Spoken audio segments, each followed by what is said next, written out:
A successful conclusion functions like a body paragraph, but one that slows down the conversation and leaves the reader with one final subjective point that successfully emphasizes an argument's stakes, i.e., what is gained from reading the text in the manner presented.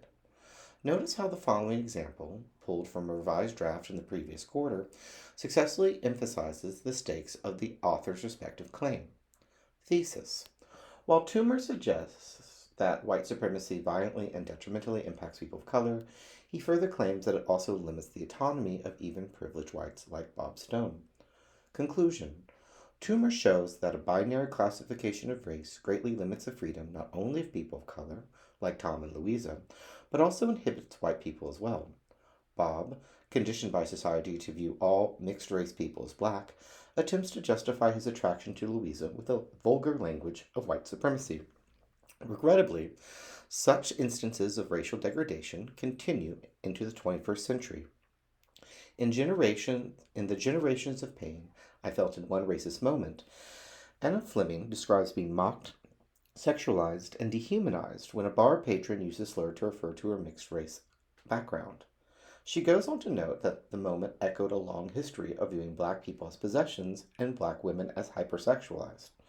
Though such racism impacts Louisa, Toomer also illustrates the unhappiness that results because Bob cannot see her and love her simply as a person. At the end of the story, Bob's anger stems from his relative powerlessness. Unwilling to publicly declare his attraction to Louisa, he attempts to murder Tom rather than lose her. Though racism most heavily impacts Tom, who loses his life to a violent white mob, Toomer emphasizes that the evils of racism impact the autonomy of all, regardless of race. That being said, conclusions are difficult. I had a student write to me and note they had no idea where to go with their conclusion.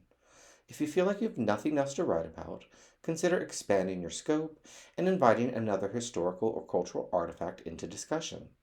Such a move will aid in the creation of a new point without hindering the good momentum of the preceding body paragraphs. Consider the next example. I have then expanded this to a new point detailing a current issue I read in the paper.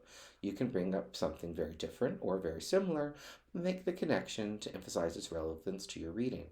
When doing so, simply be specific and make the connection explicit. Rather, he sympathizes with Louisa's inability to be honest without aggravating either man to the point of violence, and, in doing so, condemns Tom and Bob for placing pride over genuine affection. Conclusion. Therefore, Toomer astutely details how Bob and Tom's pride destroys either's ability to fully invest in a romantic relationship with Louisa. Bob places his ego, here as an empowered white man, above his attraction to her. His selfish dedication to his racist beliefs, which empower him, mirrors the homophobic voting record of former Congressman Aaron Schlock. Despite his record opposing LGBTQ rights throughout his tenure, Schlock came out as gay after his resignation. Similarly, Bob looked to justify his attraction to Louisa in line with his white supremacist beliefs. Doing so allowed him to inflate his self-esteem. Like Schlock, Bob adopted his views from a restrictive, judgmental society that did not align with his true feelings. Nevertheless, Toomer criticizes Bob's cowardice as he selfishly acts to preserve his privileged place in society.